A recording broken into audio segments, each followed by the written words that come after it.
Hello friends, आप सभी का स्वागत है चैनल निधि सफारी पर। आज हम लोग स्टार्ट करने जा रहे हैं ट्रिग्नोमेट्री। पिछली क्लास में हम लोगों ने ट्रिग्नोमेट्रिक रेशियोज़ के बारे में ट्रिक पढ़ी थी, तो आज हम लोग पढ़ने जा रहे हैं ट्रिग्नोमेट्री कि क्या होता है ट्रिग्नोमेट्री। क्योंकि जब हमें ट्रिग्नोमेट्री पता होगा तभी तो हम उन ट्रिग्नोमेट्रिक रेशियोज़ का यूज़ कर पाएंगे। तो आइए स्टार्ट करते हैं। ट्रिग्नोमेट्री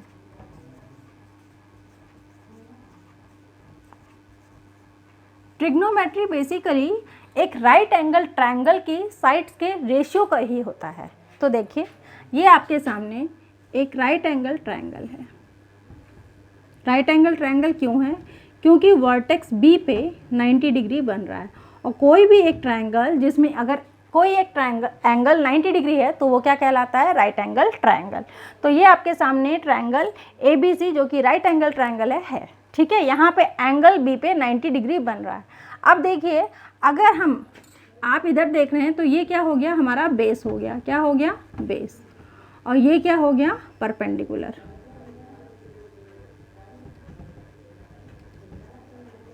और ये क्या हो गया? हाइपोटेन्यूज।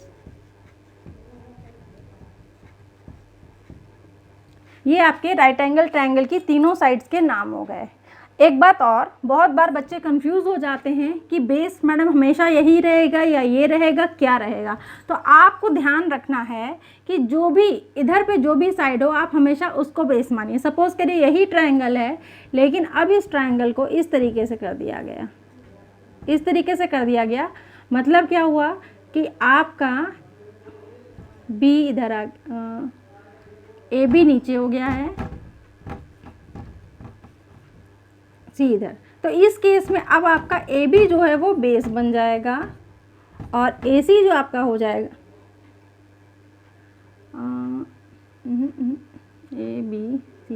एक मिनट रुकिए ज़रा। AB यहाँ पे हमारा B रहेगा और यहाँ पे हमारा A रहेगा। क्यों रहेगा वो आप समझ लीजिए, बिकॉज 90 डिग्री B पर है ना, इसलिए। ठीक है, हाँ। तो ये अब हमने क्या किया, ये जो साइड अभी स्टैंडिंग में थी अब हमने उसको लेटी हुई पोजीशन में कर दिया। तो जो भी साइड लेटी हुई होती है वो आपका क्या हो जाता है? बेस हो जाता है। और जो साइड खड़ी हुई होती है वो आपका क्या होता है? परपेंडिकुलर हो जाता है। ये मैं आपको इसलिए बता रही हूँ क्योंकि और हाइपोटेनस आपका हमेशा वही रहेगा जो आपका स्लैंटिंग में रहता है। स्लैंटिंग यानी कि सीढ़ी के जैसे, जब कोई सीढ़ी दीवार से लगाई जाती है तो वह इसी तरीके से तिरछी होती है। ठीक है, अब देखिए यहाँ पर ये मैंने इसलिए बताया कि कभी कभी क्वेश्चन में क्या होगा, आपको फिगर ऐसी देंगे और आपसे पूछेंगे इस एंगल के बारे में, तो आप लोग बहुत पजल्ड हो जाते हो। तो इसलिए ये बता रही हूँ। अब जब आप क्वेश्चंस करेंगे तो आपको खुद ही पता चले। अब ये देखिए, ये हमने ट्रायंगल तो समझ लिया। अब हमें बात करनी है कि जो ट्रिग्नोमेट्रिक रेशियोज़ हैं, sine theta, cos theta, tan theta, ये सब क्या होता है। तो आइए समझते हैं। सबसे पहले बात करते हैं साइन थीटा की। साइन थीटा ये आपका होता है परपेंडिकुलर और हाइपोटेनस, इन दोनों के बीच का रेशियो। तो इसको हम लिखेंगे परपेंडिकुलर अपॉन हाइपोटेनस।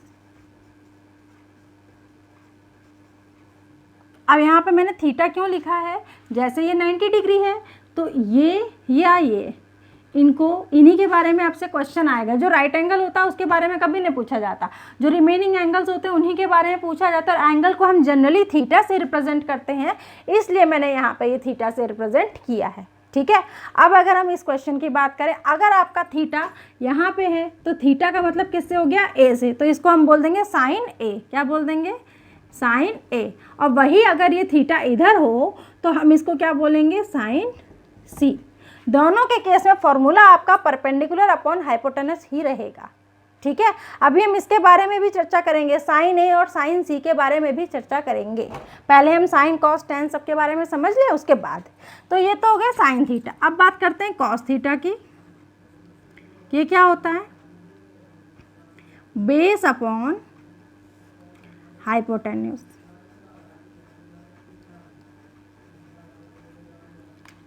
साइन हो गया, कॉस हो गया। अब बात करते हैं टैन थीटा की। आपको मालूम है टैन थीटा क्या होता है? Sine upon cos.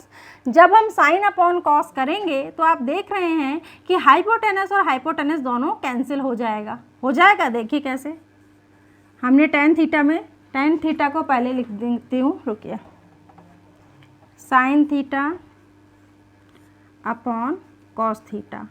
फिर अब हम साइन थीटा की वैल्यू रिप्लेस कर रहे हैं जो कि है परपेंडिकुलर अपॉन हाइपोटेन्यूस, और ये आपका कॉस थीटा हो गया base upon hypotenuse. Hypotenuse hypotenuse cut जाएगा, आपको क्या मिलेगा, परपेंडिकुलर अपॉन बेस। तो ये आपका आ गया टेन थीटा। तो इस तरीके से हमें पता चल गया sine theta, cos theta, tan theta क्या होता है। अब इनके रेसिप्रोकल, ये साइन है, साइन सी के बारे में भी चर्चा करते हैं, इससे पहले इनके रेसिप्रोकल भी बता दें, ठीक है। Sine, cos, ten. अब इसके बाद आता है कॉसेक थीटा। कॉसेक थीटा आपका क्या होता है, साइन का इन्वर्स 1 अपॉन साइन थीटा, और साइन थीटा आपका क्या है, परपेंडिकुलर अपॉन हाइपोटेनस। इसका जब कॉसेक है, यहाँ पे सी भी होगा, अब जब इसका रिवर्स करेंगे तो ये क्या हो जाएगा, या हम 1 अपॉन साइन थीटा को ही लिख दें, 1 अपॉन साइन थीटा आपका क्या है, परपेंडिकुलर अपॉन बेस। तो फाइनली ये आपका बन जाएगा बेस अपॉन परपेंडिकुलर। ये आपका हो गया कॉसेक थीटा। ये कॉन्सेप्ट आप लोगों को समझ में आ गया होगा, तो अब मैं डायरेक्टली लिख देती हूँ, ठीक है। ये बीच का एक जो हमने समझाया था उसको इरेज कर देती हूँ, बिकॉज रेसिप्रोकल तो हम लोग बचपन से ही पढ़ते आ रहे हैं, तो कोई ऐसी दिक्कत नहीं है। तो आपका कॉसेक थीटा फाइनली क्या होता है, हाइपोटेन्यूस अपॉन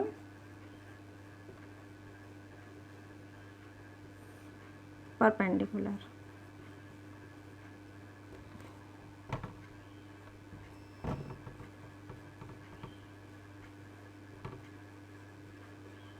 ठीक है। अब इसके बाद आता है कॉस थीटा, ठीक है। तो ये sine theta, cos theta, tan theta, cosec theta. अब आता है सेक थीटा। तो सेक थीटा आपका क्या होता है, सेक थीटा होता है कॉस का इन्वर्स। तो अब इसको मैं डायरेक्टली लिख देती हूँ, हाइपोटेन्यूस अपॉन बेस।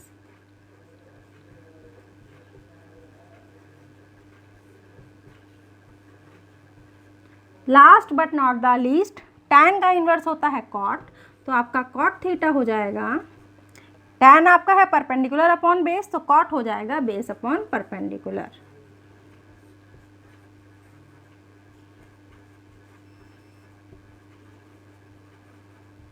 ठीक है।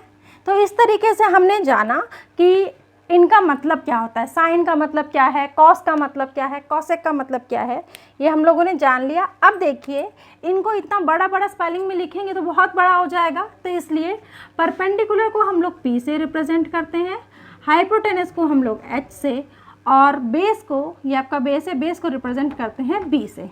ठीक है। अब मैं आपको ये PHB इस नोटेशन में लिख के दिखाती हूँ कि साइन, कॉस, टैन आपके क्या बन जाएंगे। मैं इनको भी इरेज कर देती हूँ, ठीक है।